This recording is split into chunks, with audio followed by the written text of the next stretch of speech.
Welcome back to another episode of Sound Pals Go to the Movies. This is another Throwback Thursday review. I'm here with my friend Touly. Say hi, Touly.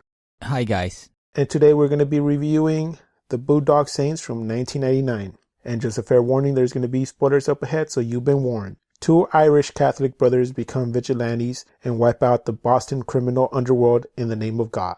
So let's start by going down my pros. So this movie is one of my favorite movies that I've seen, not only because of the cast, but also the way they interact with each other, and also because some of the characters in this movie, I can see them having their own storyline. For example, Willem Dafoe plays FBI Detective Paul Smecker. To me, he seems like you can follow him by himself and he can have his own movie versus the brothers, Connor and Murphy, which you can also follow. And also his father, El Deuce. The idea of the movie, basically the premise that you have the detective following these murders and also trying to solve it at the same time. And he's getting it all correctly until the end, where he basically comes up and says, if I find these guys and I interrupt them, am I going to be doing the good thing or bad? For example, if he lets the brothers continue, are they going to stop crime? Or if he lets them go, are they going to keep killing and then end up killing innocent people? So he's also fighting for his idea of justice versus the idea of justice in the criminal justice system sense. And at the end, they do find that the person who is sent by the mafia to kill them turns out to be their father, which is the twist that I didn't really see when I first saw the movie. The part in the shootout, to me, when I first saw it, was really intense. When I saw it for the first time, I kind of really liked how they filmed it, the slow motion filming that took place, and Willem Dafoe just standing in the middle, kind of orchestrating the action and reliving it. To me, it seemed like he was a conductor of an orchestra and the bullets were basically the orchestra just going around and playing music kind of thing.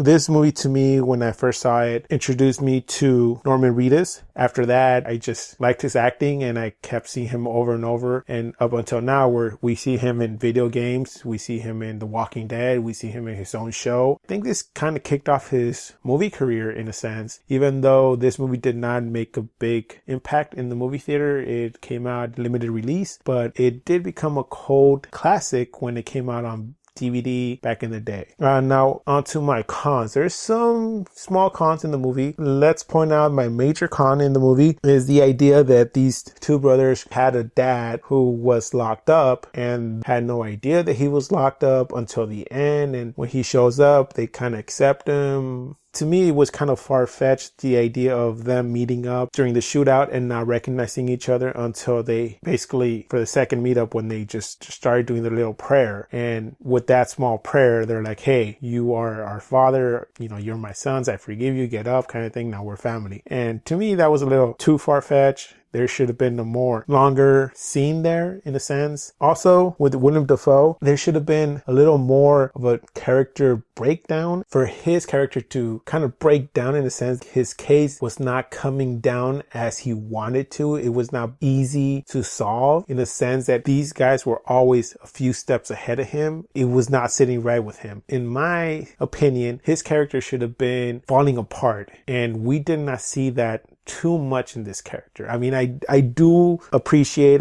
what he did with the character, how he broke it down, how he acted, how he carried this character throughout. But I think a little more wouldn't have hurt. So with that said, I'm going to pass it on to my friend Touly and see how he saw the movie and what grade he gave the movie. All right, so this was my first time watching this film, and because of that, my impression of the film might be different, if not a whole lot different. I would say the only saving grace for this film for me, in terms of it being positive, is that I recognize some of the actors in this film. Sal already mentioned Willem Dafoe. I really liked him in Spider-Man as the Green Goblin. Norman Reedus, I did watch The Walking Dead, so I am familiar with Norman Reedus, and I guess it was kind of nice to see both him and Willem Dafoe at a younger age and see where they were in terms of their career, and this being one of those films. But other than that, I had a lot of questions about the films in terms of how they mended certain storylines together. But first things first, if it hasn't already been apparent since I've been a part of Sal's podcast reviews here, one thing that I'm a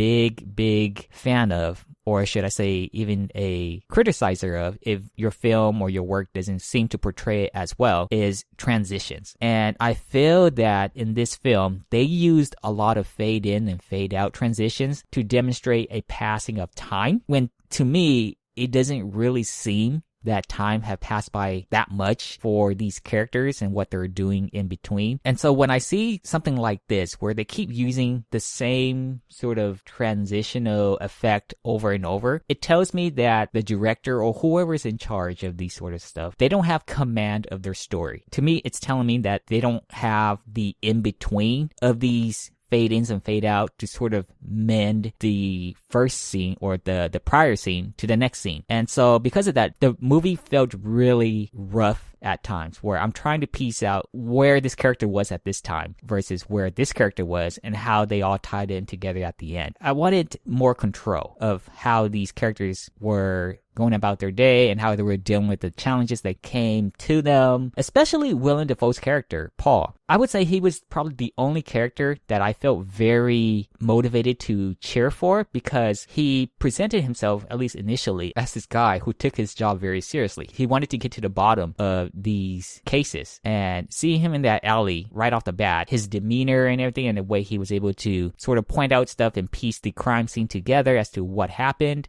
that I could get along with. And I was hoping that that's something that he could portray later down in the movie to his advantage. But they sort of back away from that, in the sense that it didn't seem that no matter what he did in terms of piecing these crime scenes together, he wasn't gonna get to these guys, which was weird because he was portrayed as this guy who was very smart. And for him to have let these two guys go, who actually showed up at the police department, and for him to just be so calm about it and not even for a minute think that these guys could actually be doing wrong, whether or not they were part of this crime scene or not, I would at least question these guys or have them at the back of my mind that, maybe these guys are not the good guy. Because of that, I found his character to be very all over the place from that point onward. So I kind of lost the motivation to cheer for him. It kind of brought me to the sense too that maybe he wanted these stuff to happen. The fact that he wasn't able to capture these guys or get to these guys and not know who these guys were, I started to believe that maybe he was doing this on purpose. And then it got to the part of the film where he started actually thinking about it, and then I was right in thinking that maybe he wanted these guys to do the dirty job and not have him do it, because he was on quote unquote the good side, the sense of justice side, the side of the police. I found his character to be very conflicting in that. I wanted him to just stay on the good side. I wanted him to be the obstacle to these fellas, because otherwise these fellas who uses the Bible or God or whatever higher being out there as their reason for doing this, no matter what reason you come up with, what they're doing is still wrong. Then the metaphor that I'm going to use to sort of put this into light is Batman.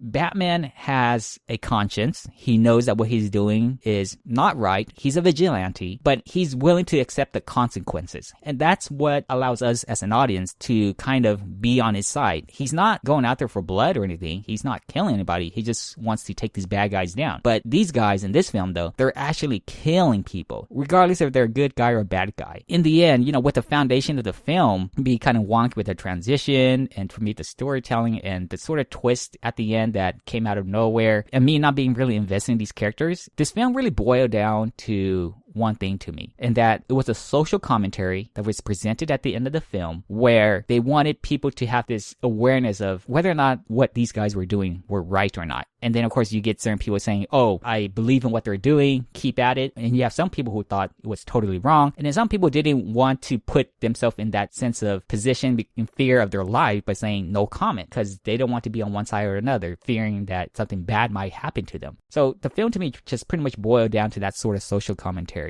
where it's okay to kill the bad guys and not suffer any consequences because of that. Because as we clearly saw, these guys are still roaming out there free. And let me just say, the police in this film, they were rather pathetic, to be honest with you. For these two guys and the father to have been able to go to the courthouse and do what they did and not have the sort of severity of attention from, the FBI or the cops show up. To me, it's like, it's telling me they could get away with anything. I just don't know what they were trying to do in this film other than the social commentary. And maybe, just maybe, they were trying to imitate Pulp Fiction, because I was starting to get a sense of Pulp Fiction in it too, in terms of passages from the Bible, in terms of random stuff happening, like the cat getting shot. That's that sort of reminded me of the scene from Pulp Fiction in the car where the guy got shot in the back, and also how they were trying to tell stuff in out of order sequences, but I don't think it was nowhere as close to being good as Pulp Fiction. I think the only thing that might have saved this film for me if there was a bigger resistance to these guys. That these guys, they were never going to think that what they were doing was evil, and they needed somebody to stand up to them. And unfortunately, the character who I thought was going to stand up to them, Willem Dafoe's character, started to side with them. And when that started to happen, the film kind of lost me. Unfortunately, I'm going to give the film a rather low score because of that. I'm going to give the film a 3 out of 10. I don't know what else to say, really. Maybe I need to go back and watch Pulp Fiction to kind of rekindle my appreciation for films like this.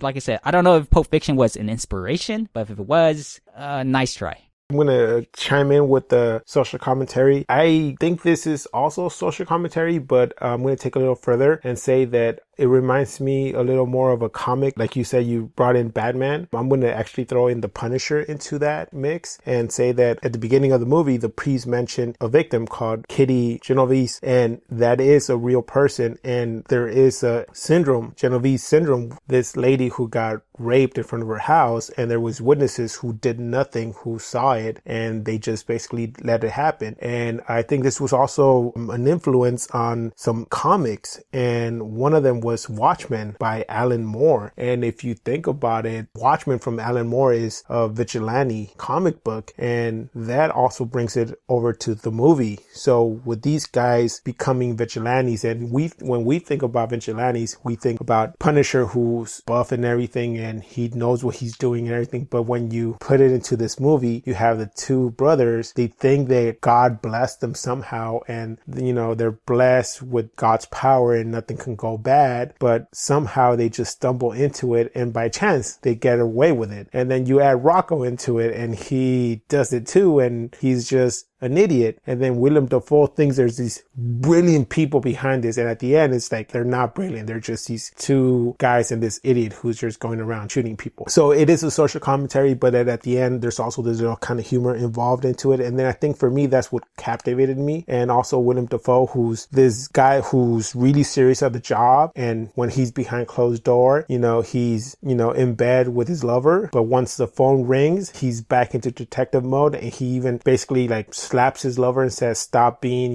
gay kind of thing. And in a way that he's like, it's a derogatory term towards his lover. Like, I'm a cop now, and I'm putting you down. But I'm pretty sure before then they were kind of cuddling, So to me, it's like this whole thing, like Willem Dafoe's character has the two sides, and also in the movie, he has the two sides. Like, am I a cop, or am I really rooting for these two guys to kill the mob or kill the mafia or do these killings on the side? Am I rooting for the bad guys, or am I rooting for the good guys? He's a two-sided person at every step of the way. Does he really want to stop crime, or does he want these people to continue doing what they're doing? Does he really know what he wants? So for me, this movie is going to receive a higher grade than Touly. Unfortunately, I really enjoyed this movie, and I like this movie in a sense because I think it has a deeper meaning to it. Yes, I do agree that some of the cuts were really bad, some of the fade-ins and fade-out, and I think it's due to the budget that this movie had. I'm going to give it a 7.5 to 8 out of 10. So that does it for this review of the Boondock Saints. Please join us next time when we're going to review A League of Their Own.